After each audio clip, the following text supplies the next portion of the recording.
La Sociedad Española de Radiodifusión presenta... Ser. ¡Viva la radio! Podcast. Siempre. Las 8 de hoy por hoy en Ser Podcast. Hola, muy buenos días. Esta mañana les saludamos desde Sevilla. Hemos venido al congreso que se celebra aquí dedicado a la ingeniería hospitalaria, donde se presentan algunas de las novedades más punteras que usan los médicos para atendernos y para diagnosticarnos. Desde aquí les vamos a explicar la actualidad del día, que tiene un nombre que ha dejado en shock al panorama político y mediático de este país. Íñigo Errejón, que anunció ayer que se marchaba. Lo que no mencionaba en su comunicado eran las acusaciones por acoso sexual que le señalaban. Los comportamientos machistas que a esas horas él ya había reconocido ante Sumar, según contó anoche en la SER, en Hora 25, la portavoz del partido, Elisabeth Dual. Íñigo Errejón ha reconocido comportamientos machistas en el procedimiento de esta investigación. Seguimos en ese recabar explicaciones y es en eso, ante los comportamientos o ante, en general, una forma de comportarse que no tiene cabida dentro de una formación política que se considera feminista, donde se le pidió esas explicaciones y han desembocado hoy en que dejara la formación. Al shock de ayer lo acompañan muchas preguntas que esta mañana vamos a intentar responder. ¿Quién lo sabía y desde cuándo? ¿Qué es en concreto lo que se sabía y qué hicieron tanto Sumar como Más Madrid desde el momento en el que tuvieron noticia de las primeras acusaciones? Sastre, buenos días. Buenos días, Barceló. En su comunicado de renuncia, Errejón asegura que la primera línea política ha desgastado su salud mental y su estructura afectiva y emocional. Así es como él lo describe. Dice que en este nivel de la política se subsiste con una forma de comportarse que se emancipa de los cuidados y la empatía, que genera una subjetividad tóxica que el patriarcado multiplica con compañeros, con relaciones afectivas e incluso con uno mismo. Y pone que ha llegado al límite de contradicción entre el personaje y la persona, entre una forma de vida neoliberal y ser portavoz de un partido. Todo esto escribe Errejón, que además añade una frase como esta. Dice, no se le puede pedir a la gente que vote distinto de cómo se comporta uno en su vida cotidiana. Y admite que está en un proceso de acompañamiento psicológico. Termina aludiendo a errores, pone así, aciertos y errores en una formulación genérica que no detalla. En ese comunicado él no alude en ningún momento a la denuncia que circulaba ya en redes y que había publicado Cristina Fallarás y que, según reconocen en Sumar, es la que acaba provocando su dimisión. A partir de ahí, Ana Fernández Vila, buenos días. ¿Qué tal, Ángel? Buenos días. Ana, ¿qué se sabía y desde cuándo? Pues Sumar defiende que no tenía constancia de estos hechos, que fue la difusión de esa denuncia anónima y el señalamiento en redes a Errejón lo que desencadena todo el martes pasado. Y es precisamente la gravedad de lo que ahí se relata, lo que nos alarmó, lo que encendió todas las alarmas e hizo que empezamos a actuar ese mismo martes. Es en ese momento en el que se ponen a investigar, a recabar datos y cuando acuden al propio Errejón a exigirle explicaciones. Según Más Madrid, la formación que él fundó cuando dejó Podemos, a ellos les reconoció los hechos que se relatan en ese testimonio, mientras que Sumar dice que admitió comportamientos machistas cuando le preguntaron. Pero en todo caso, lo que deciden en ese momento es pedirle la dimisión inmediata al considerar todo esto intolerable, una dimisión que él aceptó desde el primer momento sin oponerse, dicen. Mariola Lourido, buenos días. ¿Qué tal, Ángeles? Buenos días. La denuncia que se publicó en redes esta semana, la denuncia de la que hablábamos, que ha hecho caer a Errejón, ¿qué es lo que dice? Bueno, pues cita a un político muy conocido de Madrid, lo acusa de ser un maltratador psicológico, de ser un verdadero psicópata y un monstruo. Dice que su forma de tener sexo es una forma de ejercer poder, que no es sexo, que te pide prácticas humillantes y que cuando te niegas te monta números. Su forma de tener sexo te marca y no te olvidas jamás, relata la denuncia, que habla incluso de que la echó de su casa.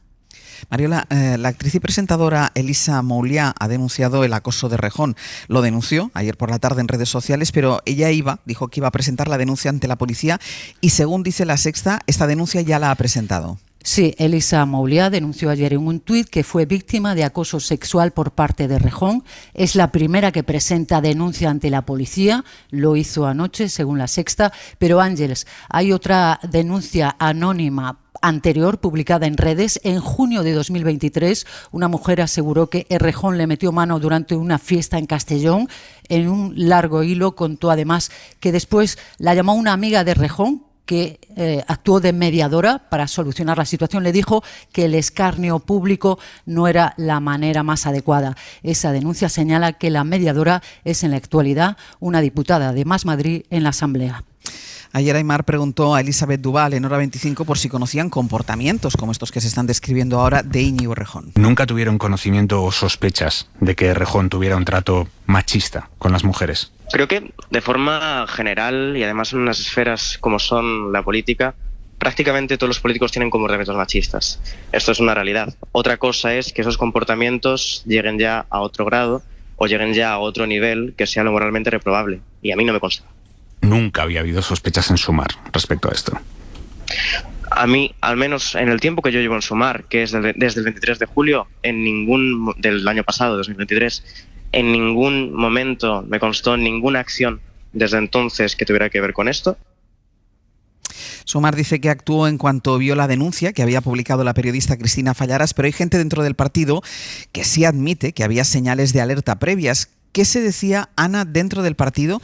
¿Y qué es lo que hicieron Sumar o Más Madrid ante esas acusaciones? Varios dirigentes con los que hemos hablado del espacio político de Sumar y de los entornos de Errejón en su paso por la política estos años nos reconocen en privado, eso sí, que no les ha sorprendido. Aunque nunca nadie ha querido dar la voz de alarmar o admiten en los círculos políticos en los que se movía que eran conocidos sus comportamientos cuestionables. La exdirigente de Sumar, María Rodríguez Palop, admitía ayer en Hora 25, por ejemplo, que hace un año se difundió otro testimonio similar y que nadie actuó. Sabemos que había otros anónimos previos de junio de 2023 en el que se señalaba a Errejón específicamente por conductas similares y quizás, no digo quizás, es evidente que no se le prestó la atención que se le debió haber prestado. Aseguran estas fuentes con las que hemos hablado que todavía se van a tener que dar muchas explicaciones por parte de los partidos en los que militó Errejón. ¿Qué reaccionan ahí dentro de Sumar?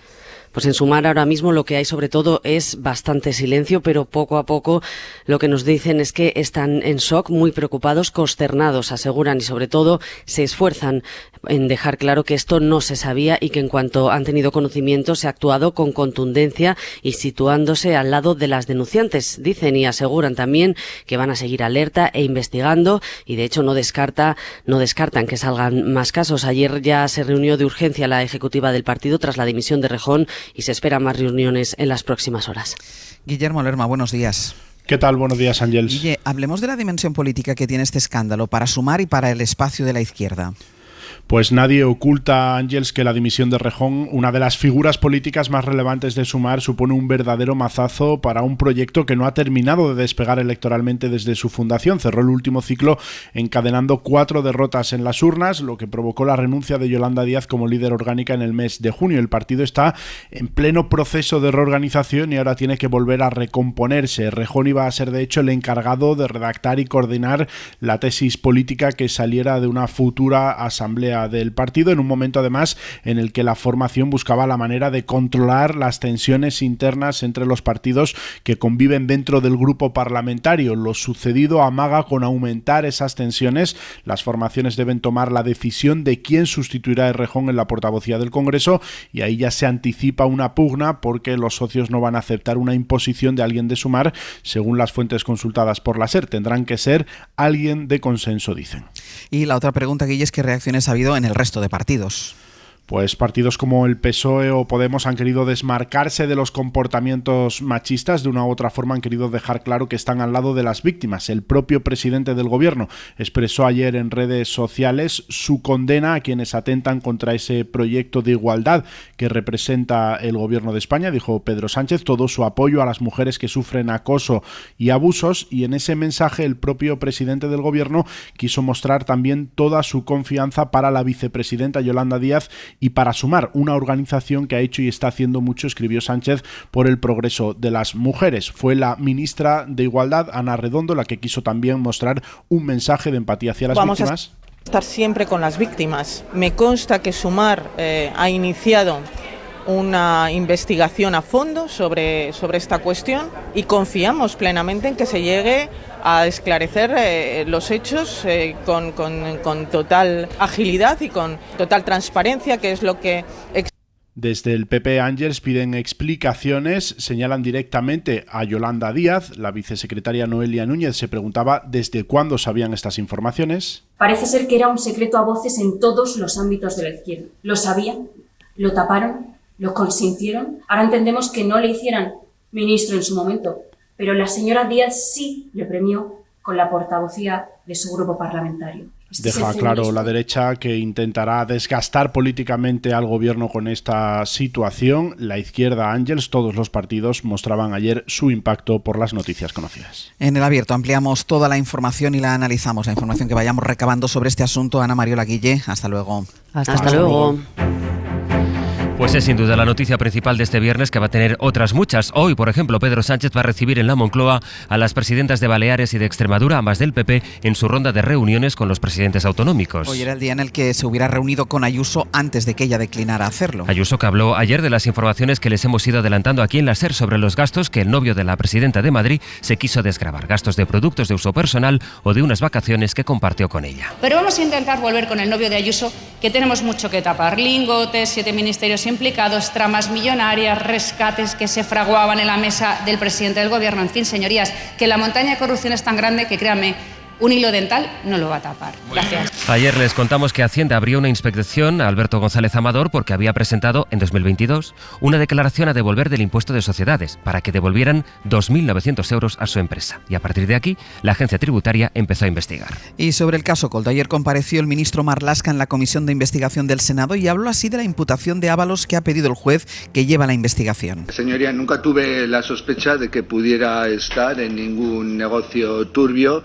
Y si puede doler a alguien la imputación o la petición de imputación hacia el Supremo de una persona con la que compartí es cierto gobierno, pues nos duele más a los que compartimos gobierno. Pero vuelvo a decir... Y la política se completa con el congreso que Junts per Catalunya va a celebrar este fin de semana en Calella, un congreso en el que Carles Puigdemont va a recuperar la presidencia del partido, de la que por tanto ha sido apartada Laura Borràs. Jordi Turull se va a mantener como secretario general de la formación.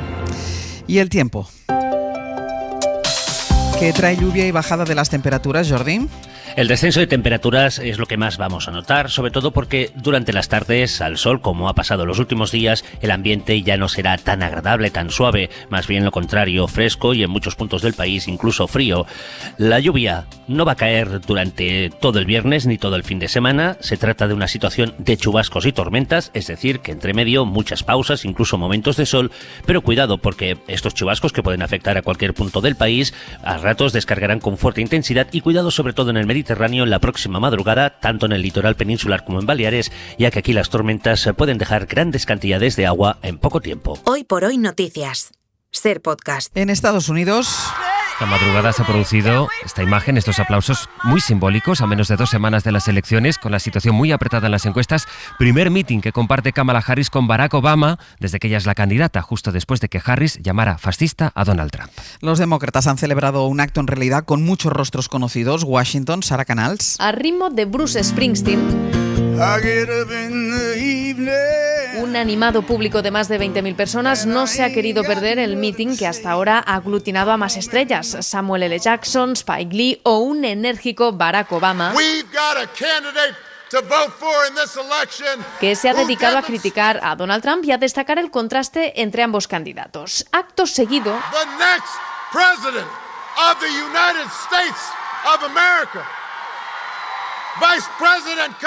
ha hecho subir al escenario a Kamala Harris, juntos en campaña por primera vez. No os equivoquéis, vamos a ganar, o como diría un expresidente, sí se puede. La demócrata saca la artillería pesada, mañana será el turno de Beyoncé, mientras Donald Trump ha seguido con su discurso migratorio incendiario en Arizona y Nevada. Asegura que no necesita grandes nombres, pero alardeó otra vez del apoyo de Elon Musk. Thank you, Elon. Thank you. Algo que hace en cada uno de sus mítines. Y además, en Oriente Próximo, Israel ha bombardeado 11 casas en un edificio residencial al norte de Gaza, en Jabalia. Hasta ahora los equipos de rescate siguen buscando supervivientes. Y en Italia han amenazado de muerte a una de las juezas que formó parte del Tribunal de Roma que tumbó el plan de deportaciones de Giorgia Meloni. A la jueza le han dicho cosas como: espero que te disparen pronto. El gobierno de la primera ministra de Italia todavía no ha condenado estas amenazas. Y ahora la opinión de la directora del País, la opinión de Pepa Bueno. Pepa, buenos días. Buenos días, Ángeles. Buenos días a todos. Siempre me sorprende la voluntad de suicidio político que tienen los grandes partidos. La crispación actual no es nueva. La hemos vivido al final de los mandatos de Felipe González y de Zapatero. Pero el mundo es hoy tan radicalmente distinto que no sé si lo están midiendo bien quienes han decidido convertir todo el debate político en un barrizal, mientras ahí fuera cada vez es más difícil tener una casa, cada vez es más difícil distinguir la verdad de la mentira, cada vez es más difícil pensar en el futuro.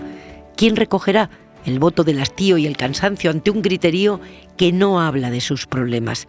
Si Donald Trump gana las elecciones en Estados Unidos, los Abascal, Orbán, Meloni, Le Pen y tantos otros tendrán el corazón del imperio occidental insuflando oxígeno en su dirección.